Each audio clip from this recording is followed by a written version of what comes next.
আসসালামু আলাইকুম ভিউয়ার্স, রেহেনার রান্নাঘরে আপনাদেরকে স্বাগতম। আশা করি দেশ ও প্রবাসে যাই যেখানে আছেন আল্লাহর রহমতে ভালো আছেন, সুস্থ আছেন। আজকে আমি আবার একটা দারুণ মজার রেসিপি নিয়ে চলে এসেছি। আজকে আমি হাতে মাখা সবজি খিচুড়ি রান্না করে দেখাবো। এখানে আমি সবজি খিচুড়ির জন্য আমি 5 রকম সবজি নিয়েছি। আমি আলু নিয়েছি, মূলা নিয়েছি, গাজর নিয়েছি, পেঁয়াজ পাতা নিয়েছি, ফুলকপি নিয়েছি।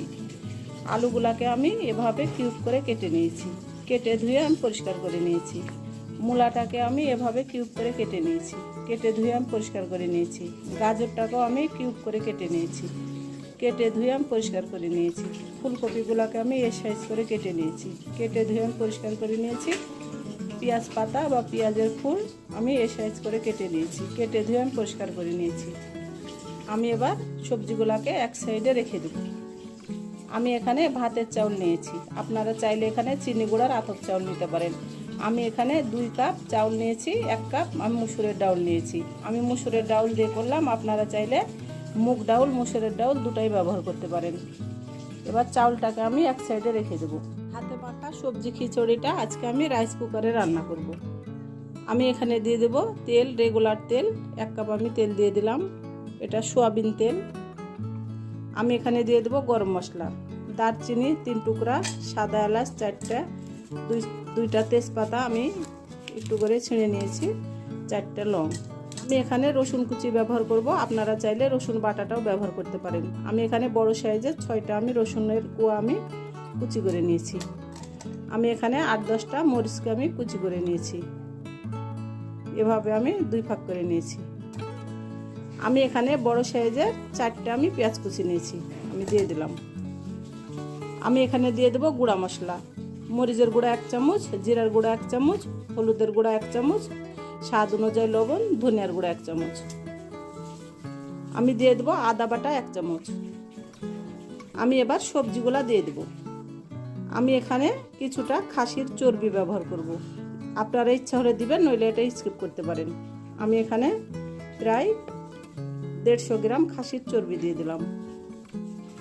আমি এবার ভালো করে হাত দিয়ে আমি মাখিয়ে নেব।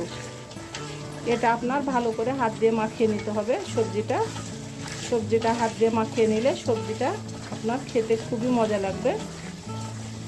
এটা আপনার চামচ ব্যবহার করা যাবে না, এটা আপনাকে অবশ্যই হাত দিয়ে মেখে নিতে হবে। সবজিটাকে আমি ভালো করে হাত দিয়ে মাখিয়ে নিয়েছি। এবার আমি দিয়ে দেব চাউলগুলোকে আমি পরিষ্কার করে আমি ধুয়ে নিয়েছি, ধুয়ে আমি পানিটাকে আমি ঝরিয়ে নিয়েছি। আমি এবার ভালো করে আবারও হাত দিয়ে আমি মেখে নেব। এটা হাত দিয়ে মেখে নিলে আপনার খেতে খুবই মজা লাগবে। আমি চাউল আর ডাউলটাকে ভালো করে মেখে নিয়ে আমি একেবারে ফিরে আসতেছি। আমি এই কাপের 2 কাপ চাউল দিয়েছি, 1 কাপ ডাউল দিয়েছি। আমি এখানে 6 কাপ পানি ব্যবহার করলাম, আমি দিয়ে দিলাম পানি। এখানে আমি একটা বড় সাইজের টমেটো নিয়েছি, টমেটোটাকে আমি পরে ব্যবহার করব। আমি এবার ভালো করে হাত দিয়ে আবার নেড়ে চেড়ে নিব। আমি এবার খিচুড়িটাকে রাইস কুকারের মধ্যে দিয়ে দিলাম। আপনারা চাইলে এটা হাঁড়িতেও রান্না করতে পারেন, তবে আমি রাইস কুকারে রান্না করি, কারণ হাতে মেখে সবজি খিচুড়িটা রাইস কুকারে রান্না করলে খুব ঝরঝরা হয় এবং খেতে খুবই মজা হয়। আমি এবার সুইচটা অন করে দেব। আমি এবার ঢাকনা দিয়ে ঢেকে আমি প্রায় 10 মিনিট রান্না করে নেব। 10 মিনিট পরে আমি ফিরে আসতেছি। 10 মিনিট পরে ঢাকনাটা আমি উঠিয়ে নিলাম। আমি এবার ভালো করে নেড়ে চেড়ে দেব।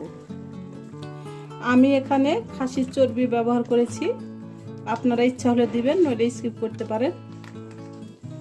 আমি এখানে প্রত্যেকটা সবজি হাফ কাপ করে ব্যবহার করেছি, কারণ আমি 2 কাপ চাউল দিয়েছি, 1 কাপ ডাউল দিয়েছি, সেজন্য আমি হাফ কাপ করে সবজি ব্যবহার করেছি। আপনাদের যদি ডাউল এবং চাউলের পরিমাণটা বেশি হয় তাহলে আপনারা অবশ্যই সবজির পরিমাণটা বাড়িয়ে নেবেন। আমি এবার দিয়ে দেব কিউব করে কাটা টমেটো।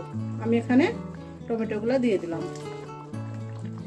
এটা যেহেতু সবজি খিচুড়ি, টমেটোটা দিলে খেতে খুব মজাই লাগবে, খারাপ লাগবে না। আমি আবারও ভালো করে নেড়ে চেড়ে দিলাম। আমি ঢাকনা দিয়ে ঢেকে আরও 10 মিনিট রান্না করে নেব। 10 মিনিট পরে আমি ফিরে আসতেছি। 10 মিনিট পরে ঢাকনাটা আমি উঠিয়ে নেব। আমি এবার দিয়ে দেবো 7-8টা কাঁচামরিচ। এটাতে ঝাল হবে না, এটা একটা ফ্লেভার সুন্দর করবে।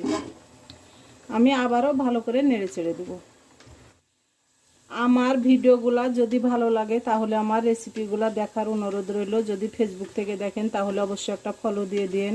ইউটিউব থেকে দেখলে একটা সাবস্ক্রাইব করার অনুরোধ রইল। হাতে যদি সময় থাকে লাইক শেয়ার কমেন্ট করে দিন। আপনাদের একটা শেয়ারে আমি অনেক দূর এগিয়ে যেতে পারবো। খিচুড়িটা প্রায় আমার হয়ে এসেছে। আমি এবার ঢাকনা দিয়ে ঢেকে রান্না করে একেবারে ফিরে আসতেছি। আমি এবার ঢাকনাটা উঠিয়ে নেব। আমি এবার আবারও নেড়ে চেড়ে দেব। রান্নাটা আমার পুরোপুরি কমপ্লিট। আমি এবার ঢাকনা দিয়ে ঢেকে আরও 10 মিনিট আমি দমে রেখে দেব। 10 মিনিট পরে আমি ঢাকনাটা উঠিয়ে নিলাম। এবার আমি উঠিয়ে নিয়ে আপনাদেরকে পরিবেশন করে দেখাচ্ছি।